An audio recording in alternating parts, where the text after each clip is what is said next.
주님, 세상에서 우리가 가지고 있던 여러 가지 크고 작은 많은 문제들을 주님께 온전히 맡기고 신령과 진정으로 예배할 수 있게 허락해 주시옵소서.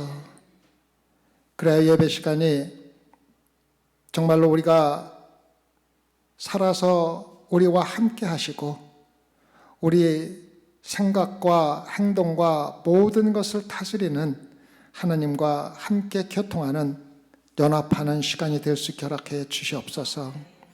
그래 오늘 예배를 마치고 돌아갈 때 하나님께서 나의 삶을 인도하고 계시다는 확신을 가지고 믿음으로 하나님께 모든 걸 맡기고 살아갈 수 있게 허락해 주시옵소서.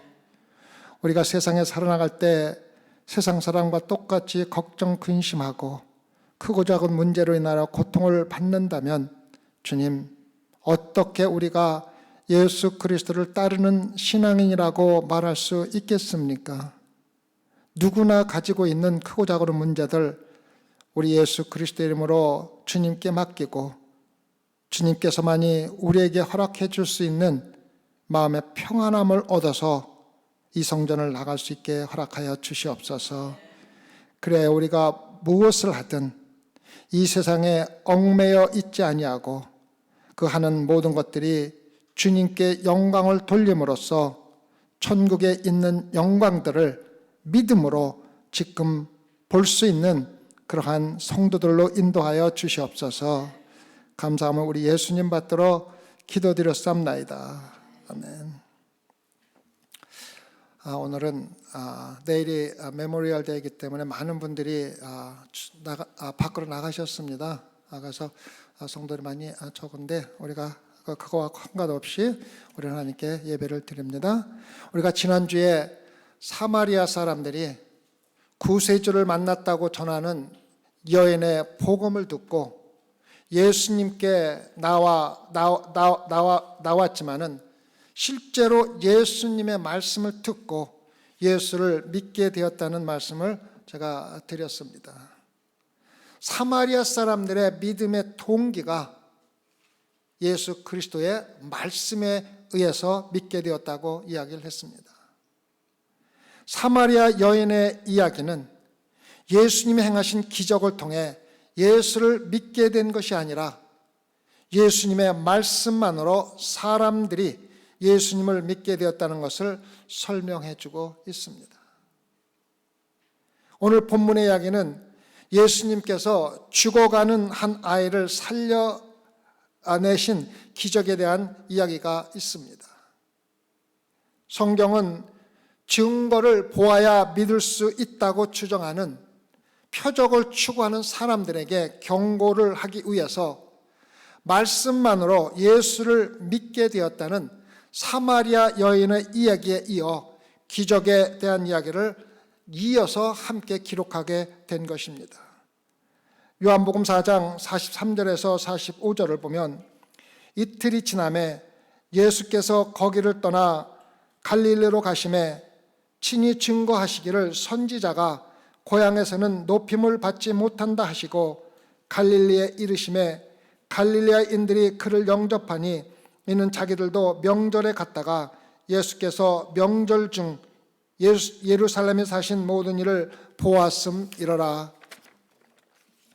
갈릴리 사람들이 예수님을 영접했는데 그 영접한 이유가 갈릴리에서 예수님께서 예루살렘에서 하신 기적을 보고 예수님을 영접했다고 기록하고 있습니다. 예수님을 믿는다고 하는 사람들 가운데 예수님이 행하시는 어떤 기적을 보고 믿는 사람들이 있다는 것을 우리에게 알려주고 있습니다. 무언가 증거를 보고 믿으려고 하는 사람들은 예수 그리스도와 함께 연합이 이루어질 수 없으며 구원에 이르는 온전한 믿음을 가질 수가 없다고 성경은 우리에게 가르쳐주고 있습니다. Chris, can you hear it? Okay.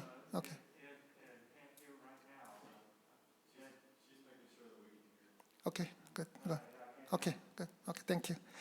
요한복음 2장 23절에서 25절을 보면 6월절에 예수께서 예루살렘에 계시니 많은 사람이 그 행하시는 표적을 보고 그 이름을 믿었으나 예수는 그 몸을 저에게 의탁지 아니하셨으니 이는 친히 모든 사람을 아시며 또 친히 사람의 속에 있는 것을 아심으로 사람에 대하여 아무의 증거도 받으실 필요가 없음이니라. 많은 사람들이 예수님을 믿는다고 고백하고 여러분과 저도 예수 그리스도를 믿는다고 고백한 사람 중에 하나입니다. 예수님을 영접했다고 말하지만 주님은 그들의 마음을 알고 계시며 예수를 영접했다고 하는 모든 사람들을 부르시지는 않으신다는 것입니다. 자신들은 주님을 영접했다고 할지라도 전능하신 하나님의 능력을 이용하여 자기들의 유익을 위해 예수 그리스도를 영접한 사람들은 가짜 믿음이라는 것을 다시 한번 여러분과 저에게 상기시켜주고 있습니다. 주님을 영접했다고 고백하고 열심히 성경 공부도 하고 교회를 섬기는 노력이 자기 자신을 완전히 비워내고 거듭나서 겸손의 자리로 인도하는 것이 아니라 도리어 교만과 위선의 자리로 올라가는 원인이 되는 사람들이 너무 많이 있다는 것을 예수님께서는 잘 알고 계셨다는 것입니다. 저는 이것이 지금 세상에서 많이 유행하고 있는 신비주의나 기복신앙보다 더 무서운 잘못된 신앙이라고 생각합니다. 자신의 가치와 만족과 자신의 작은 영광이라도 나타나기 위해서 행하는 종교적인 열심은 개인과 교회를 파괴하는 것임을 예수님은 잘 알고 계셨고 그러한 사람들에게 자신을 맡기지 않으셨다고 요한복음은 우리에게 가르쳐주고 있습니다. 오늘 본문에는 예루살렘에서 행하신 많은 표적들로 인해 갈릴리 사람들이 주님을 영접했다고 기록하고 있지만 주님께서 그들에게 더 이상 기억을 보여주지 않고 말씀을 전하시며 그들의 죄를 드러내자 그들이 주님을 낭떠러지로 끌고 가서 죽이려고 했다는 것을 성경을 통해서 우리는 너무나 잘 알고 있습니다. 성경은 기적을 추구하고 체험만을 좋아하며 자신의 경험을 중요시하는 사람들은 그러한 것들이 사라지기 시작하면은 예수 그리스도에 대한 믿음도 함께 사라져 버린다고 여러분과 저에게 가르쳐주고 있다는 것입니다. 그러한 믿음은 참된 믿음이 아니라는 것입니다. 성경은 분명히 우리에게 보지 않고도 믿는 믿음이 없이는 하나님을 기쁘게 할 수도 없고 하나님의 나라를 보거나 경험할 수가 없다는 것을 다시 한번 알려주고 있다는 것입니다. 히브리서 11장 1절에서 3절을 보면 믿음은 바라는 것들의 실상이요 보지 못하는 것들의 증거니 선진들이 이로써 증거를 얻었느니라. 믿음으로 모든 세계가 하나님의 말씀으로 지어진 줄을 우리가 아나니 보이는 것은 나타난 것으로 말미암아 된 것이 아니니라. 성경이 말하는 믿음이란 성경에 기록된 모든 일들을 우리가 눈으로는 볼 수 없다 하더라도 실제 있는 것으로 받아들이는 것입니다. 아직 이루어지지 않은 하나님의 말씀을 이루어질 것으로 믿고 실제로 받아들이는 것이 믿음이라고 기록하고 있습니다. 믿음은 성경 말씀에 근거하여 보이지 않는 것을 본 것처럼 분명하게 인정할 수 있는 것을 믿음이라고 말합니다. 믿음의 성도들은 보이는 것에 별로 관심이 많지 않습니다. 눈에 보이는 나의 감정이나 기적의 체험 없이도 믿음만으로 하나님의 약속을 받아들이고 그 가운데서 하나님이 우리에게 주는 기쁨에 충분히 감사하고 행복해 할 수가 있는 것이 바로 믿음이라는 것입니다. 그것이 바로 진짜 믿음이 있는 사람들을 말하고 있는 것입니다. 물론 성도의 삶 속에서 기적이 매일 실질적으로 일어나는 것은 사실입니다. 하나님은 우리 아버지이기 때문에 우리를 어려운 상황에서 기적처럼 건져내 주시기도 하고 불치의 병을 고쳐서 낫게 하실 때도 있지만 그러한 것들이 우리가 예수 그리스도를 믿는 원인은 절대 아니라는 것입니다. 때때로 하나님께서 성도의 삶에 기적으로 간섭을 하시는 것은 분명하지만 기적에 의존해서 신앙생활 하는 것은 참된 믿음의 신앙생활이 아니라는 것을 여러분과 저에게 알려주고 있습니다. 소망교회 성도 여러분, 실제로 성도들에게 가장 큰 기적은 죽어 지옥에 갈 수밖에 없는 죄인인 나를 천국으로 인도하시는 하나님의 크신 은혜가 정말로 우리가 감당할 수 없는 큰 기적의 능력입니다. 성도의 삶 가운데 일어나고 성도의 신앙 속에서 필요한 진짜 기적은 세상적인 것이 부족하고 없고 내가 건강하지 않은 상태에서도 세상 사람들처럼 절망하지 않고 낙담하지 않고 예수 그리스도가 주는 기쁨 가운데 살아갈 수 있는 것이 정말 큰 기적이라는 것입니다. 어떠한 상황 속에서도 기뻐하며 찬양하는 성도의 삶이 참된 기적입니다. 세상 사람들이 원하는 기적이 실제로 나에게 일어나지 않는데도 그 속에서 기뻐하며 감사하는 삶이 바로 하나님께서 성도들의 삶에 베푸시는 진짜 참된 기적임을 깨달으시기 바랍니다. 오늘 본문 말씀은 자신이 간구했던 기적을 보지 못하고도 오직 예수 그리스도의 말씀을 믿을 때 말씀대로 이루어진다는 진리를 다시 한번 우리에게 알려주고 있습니다. 요한복음 4장 46절에서 47절을 보면 예수께서 다시 갈릴리 가나에 이르시니 전에 물로 포도주를 만드신 곳이라.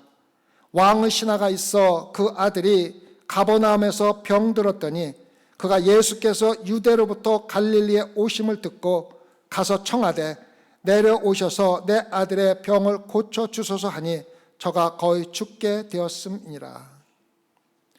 왕의 신하인 귀족이 굉장히 세상적으로 인정을 받는 사람이 가버나움에서 갈릴리 가나까지 적어도 25마일을 걸어서 나사렛의 목수를 찾아온 것입니다. 그리고 그 미천한 목수에게 죽어가는 자기 아들을 살려달라고 애원을 하는 모습입니다.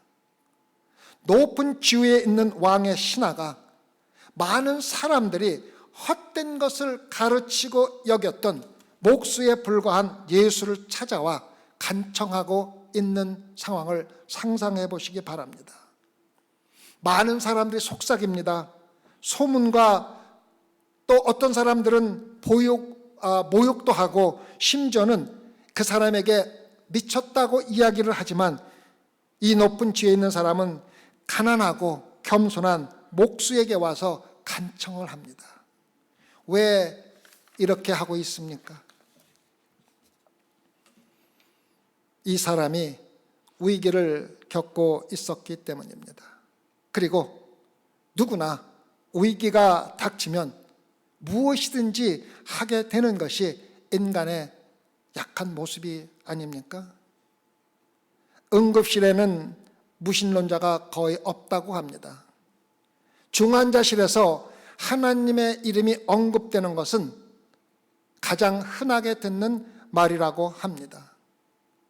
위기 때만 그리스도께 나오는 대부분의 사람들은 예수 그리스도께서 실제로 하실 수 있는 일에 대하여 잘못 이해하고 있는 부분이 있다는 것입니다. 우리 삶에 위기가 생길 때만 하나님을 찾는 믿음을 가진 사람들은 예수 그리스도께서 하실 수 있는 일에 대해 잘못된 생각을 갖고 있는 것처럼 오늘 말씀에서 예수 그리스도를 찾아온 왕의 신하는 두 가지 결정적인 잘못된 생각을 가지고 있습니다. 하나는 예수님이 아들이 죽기 전에 오지 않고 그 아들이 죽어버리면 더 이상 예수님이 하실 수 있는 것이 아무것도 없다고 생각했습니다. 예수님의 능력이 제한이 있다고 잘못 이해를 한 것입니다. 두 번째는 자신의 아들을 치유하기 위해 예수님이 육체적으로 실질적으로 아들과 함께 있어야만 한다고 생각을 했습니다. 그는 예수님이 시간과 공간의 주인심을 알지 못했다는 것입니다. 주님의 말씀은 현재 이곳에뿐만 아니라 모든 것을 통제하시고 그의 말씀으로 우주를 다스리고 있다는 것을 전혀 모르고 예수 그리스도에게 자기 집으로 가서 아들이 있는 곳으로 가기를 간청했던 것입니다. 그런데 놀라운 것은 필요할 때만 주님을 찾으며 위기 때만 주님을 찾아오는 믿음을 가진 사람들을 예수님께서 받아주신다는 것입니다. 여러분과 제가 하나님이라고 가정을 하고 위기가 올 때만 우리에게 필요한 것을 찾기 위해서 오는 사람들이 있다면 모든 것이 해결되고 자기들이 요구하는 것을 가졌을 때 우리를 버리고 떠날 수도 있다는 생각을 가지고 그들의 요구를 들어주지 않을 상황이 될 것입니다. 그러나 우리의 주님이신 예수님은 위기를 당하여 찾아온 사람들의 요구를 들어주시는 은혜의 주님이심을 기억하라는 것입니다. 왕의 신하가 찾아온 가나를 전에 물로 포도주를 만드신 곳이라고 설명을 해주고 있습니다.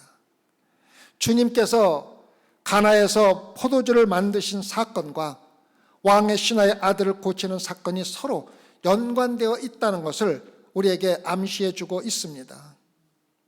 주님께서 혼인잔치집에서 물로 포도주를 만드신 사건은 예수 그리스도의 죽으심과 부활로만 어린 양의 혼인잔치는 비로소 완전히 이루어질 수 있다는 것을 보여준 사건이었습니다.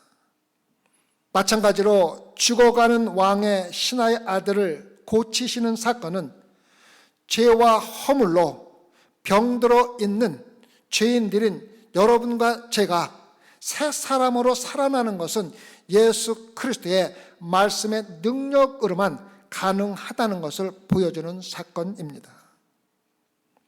요한복음 4장 48절을 보면 예수께서 가라사대 너희는 표적과 기사를 보지 못하면 도무지 믿지 아니하리라.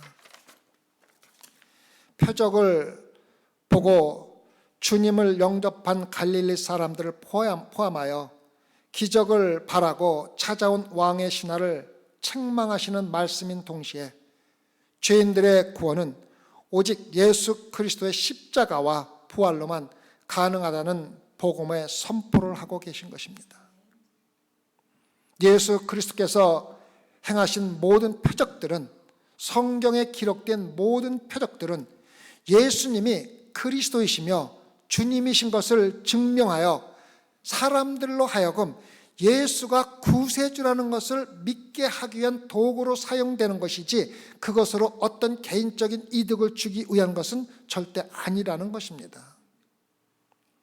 주님은 죄와 허물로 죽어있는 죄인들을 살리러 오신 분이라는 것을 알리기 위해서 죽었던 자를 살려내는 기적을 몇 번 행하신 것입니다.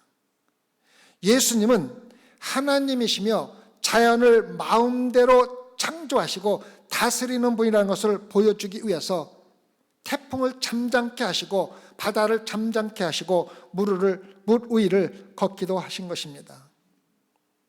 그런데 주님을 내 삶의 문제를 해결하는 데 필요한 기적이나 일으켜 주시는 분으로 잘못 생각하고 믿는 사람들이 있다는 것을 우리에게 다시 한번 알려주고 있습니다. 그래서 이러한 믿음은 이기적인 믿음이며 구원에 이르게 하지 못하는 믿음이라는 것입니다. 이 장소에 모인 모든 사람들은 왕의 신하의 아들이 목수 예수에게 치유되는 것을 보고 싶어 하고 있습니다. 그리고 예수님은 그들을 심하게 책망하시는 것입니다. 이제 왕의 신하가 예수님의 책망을 듣고 화를 내고 짜증을 내며 예수님의 책망을 싫어하고 예수님을 떠나갔다면 그것으로 끝이 났었을 것입니다. 아들은 결국 병으로 죽었을 것이고 가족도 구원을 얻지 못했을 것이 분명합니다. 그러나 이 왕의 신하의 믿음이 비록 위기를 위해 주님을 찾아왔지만은 실제로는 예수 그리스도를 진심으로 믿는 참된 믿음을 가지고 있었다는 것입니다. 예수님의 심한 책망에도 불구하고 조금도 마음이 흔들리지 아니하고 자기의 믿음이 흔들리지 아니하고 자신의 간구를 계속하고 있는 모습을 볼 수가 있습니다. 요한복음 4장 49절을 보면 신하가 가로되 주여 내 아이가 죽기 전에 내려오소서. 주여라는 단어는 존경과 종속의 칭호입니다. 이 왕의 신하는 사실상 예수님이 겸손한 목수 이상이라는 것을 알고 있었으며 그것을 철저하게 믿고 있었고 예수님이 자기 자신의 아들의 병을 치료할 권위를 가진 하나님의 아들이라는 것을 믿었기 때문에 심한 꾸중에도 불구하고 끝까지 예수 그리스도에게 간구하는 모습을 보이고 있지 않습니까? 요한복음 4장 50절 전반부를 보면 예수께서 가라사대 가라 내 아들이 살았다.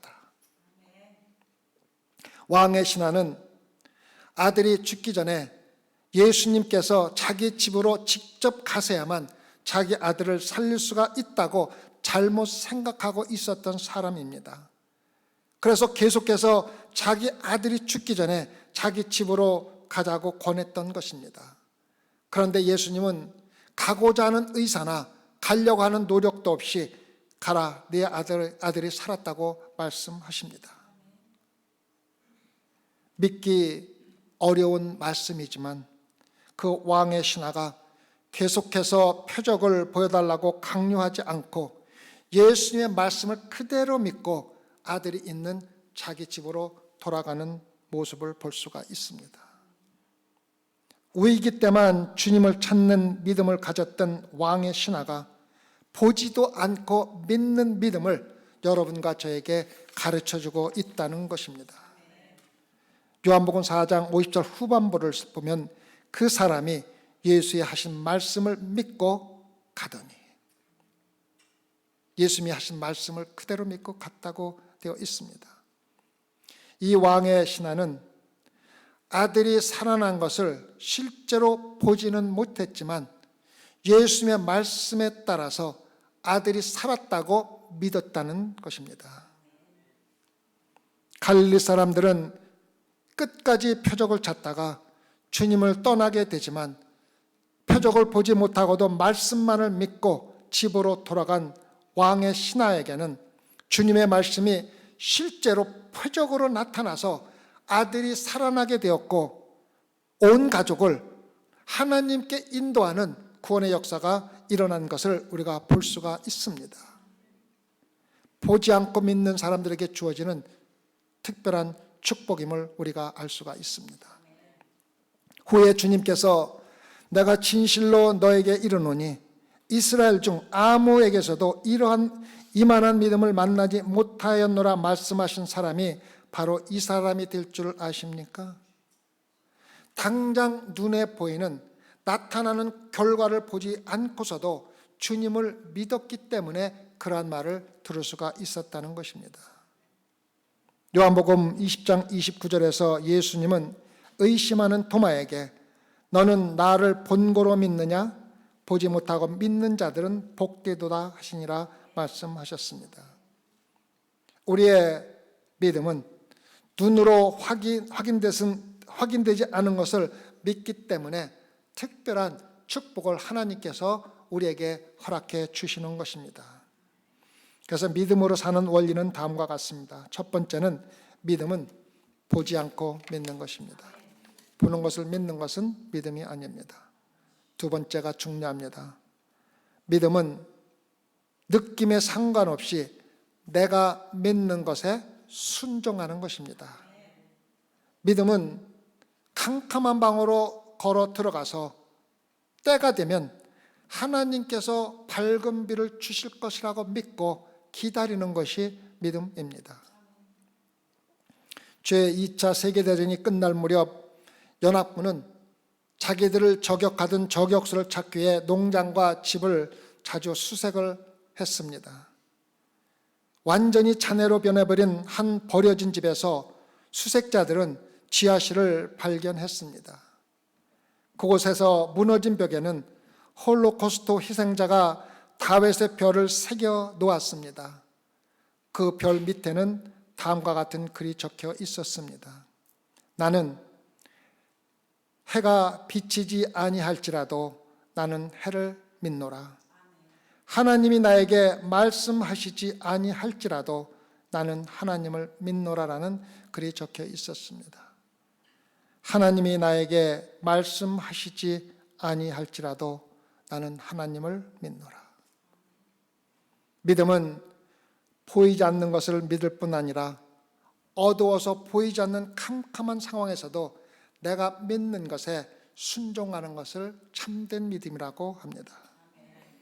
요한복음 4장 51절에서 54절을 보면 내려가는 길에서 그 종들이 오다가 만나서 아이가 살았다 하거늘 그 낳기 시작한 때를 물은즉 어제 제7시에 열기가 떨어졌나이다 하는지라 아비가 예수께서 네 아들이 살았다 말씀하신 그때인 줄 알고 자기와 그 온 집이 다 믿으니라. 이것은 예수께서 유대에서 갈릴리로 오신 후 행하신 두 번째 표적이니라. 위기를 맞이하여 주님을 찾아온 이 사람의 믿음이 보지 않고 믿는 확신의 믿음으로 성장했다는 것입니다. 그의 확신의 믿음으로 성장한 그의 믿음이 종들이 와서 살았다는 소식을 전할 때 확실한 증거를 할 수 있는 믿음으로 한층 더 성장했다는 것입니다. 마지막 그의 증거로 발전한 믿음은 집에 돌아가서 자기 가족에게 모든 복음을 전하는 전염이 되는 믿음으로, 완전한 믿음으로 성장할 수 있었다는 것입니다.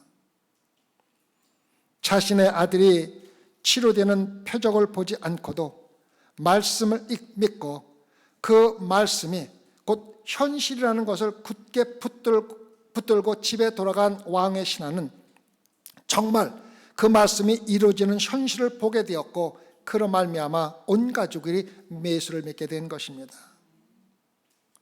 소망교회 성도 여러분, 이러한 믿음이 여러분과 저의 믿음이 되기를 바랍니다.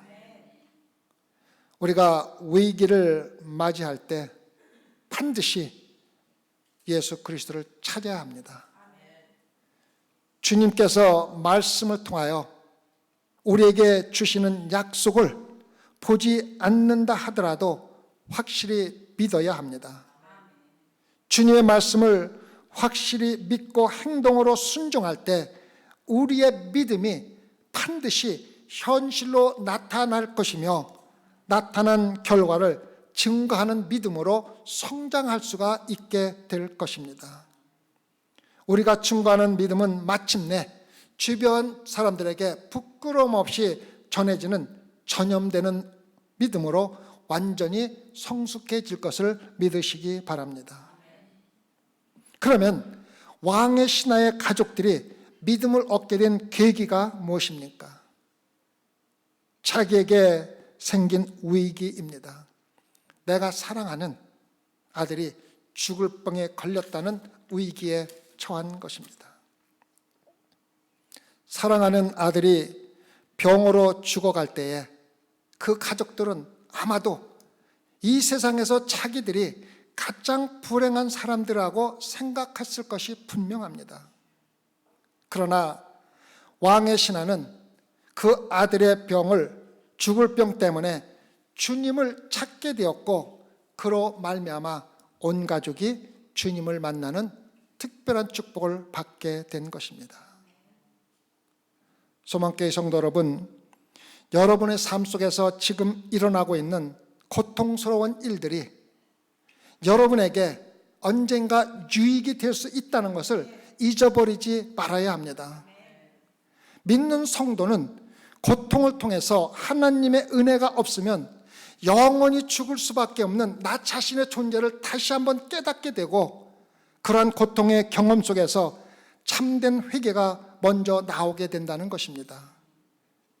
믿는 성도들에게 고통은 회개로 인도하고 결국은 구원으로 인도하게 되는 참으로 복된 하나님의 은혜라는 것을 깨닫고 고통을 기쁘게 감당하라는 것입니다. 고통을 느끼지 못하여 결국 목숨까지 잃게 되는 병이 바로 문둥병입니다. 뜨거운 것을 만지고도 손가락에 아무런 고통을 느끼지 못해서 화상을 입게 되고 손가락을 잃어버리는 그러한 병이 문둥병입니다. 고통을 느끼지 못한다는 것은 그만큼 위험하다는 것을 우리에게 알려주고 있습니다. 여러분이 지금 겪는 고통이 영원한 지옥의 고통에서 여러분을 구원하는 원인이 될 수 있다는 것을 마음에 새겨두라는 것입니다. 그 고통이 없으면 문둥병 환자가 손가락을 잃어버리듯이 여러분의 생명을 잃어버릴 수도 있다는 것입니다. 하나님의 능력을 이용하여 자기 뜻을 성취하려는 것이 아니라 도리어 자신의 뜻을 완전히 버리고 거룩하신 하나님의 뜻을 찾아 자기 삶으로 실천하는 것이 참된 믿음을 가진 성도들의 신앙생활입니다. 우리가 자신을 부인하고 하나님의 자녀로 성숙해지는 믿음을 갖는데 필요한 것은 바로 하나님의 말씀이라는 것입니다. 로마서 10장 17절, 그러므로 믿음은 들으면서 나며 들음은 그리스도의 말씀으로 말미암았느니라. 믿음은 그리스도의 말씀으로만 성장할 수가 있다는 것입니다. 우리는 기적을 행하시는 예수님의 능력을 믿는 것이 절대 아닙니다. 예수 그리스도, 그분 자체를 믿는 것입니다. 여러분 중에 아직도 하나님의 능력을 이용하여 이 세상에서 내가 원하는 것을 얻기 위한 신앙생활을 하는 사람이 있다면 지금 이 시간에 회개하고 참된 예수 그리스도 그 자체를 믿는 성도로 바뀔 수 있기를 바랍니다. 세상 사람들의 믿음은 보이는 것을 믿는 것이지만 그리스도인들은 보이지 않는 것들을 실제로 보이는 것 같이 믿을 때 그것이 바로 실제로 일어나는 것이 그리스도인들의 믿음입니다. 오늘 우리가 찬양을 했습니다. 이 눈에 아무 증거 아니 배워도 믿음만을 가지고서 늘 걸으며 이 귀에 아무 소리 아니 들려도 믿음만을 가지고 끝까지 걷는 것이 예수님께서 원하시는 여러분과 저의 믿음입니다. 소망교회 성도, 모든 성도는 이러한 참된 믿음을 가지고 지금 여러분이 어떠한 환경에 처해 있다 하더라도 주님께서 약속하신 영광의 순간을 믿음으로 미리 보실 수 있으며 매일 주님의 말씀을 통하여 주시는 예수 그리스도의 기쁨을 여러분의 삶 속에서 누리면서 실질적인 신앙생활을 하실 수 있기를 진심으로 기도를 드립니다. 기도하십시다. 하나님 아버지, 오늘 예배에 참석한 모든 소망교회 성도들에게 믿음으로 우리가 앞으로 누릴 수 있는 하나님의 영광을 미리 볼 수 있게 허락해 주시옵소서. 그리하여 우리의 삶이 이 세상에 묶여 있는 삶이 아니라 하나님의 나라에 소망을 두고 살아가는, 우리가 행하는 어떠한 것도 이 세상에서 살아 없어지는 헛된 것으로 행하는 것이 아니라 하나님의 나라의 보물을 쌓는 귀한 성도의 삶으로 이어질 수 있도록 축복하여 주시옵소서. 그래야 우리가 이 세상에서 어떤 어려움을 당한다 할지라도 예수 그리스도께서 주시는 참된 기쁨으로 하루하루 즐겁게 살아갈 수 있도록 축복하여 주시옵소서. 감사하며 예수님 받들어 기도드렸사옵나이다. 아멘.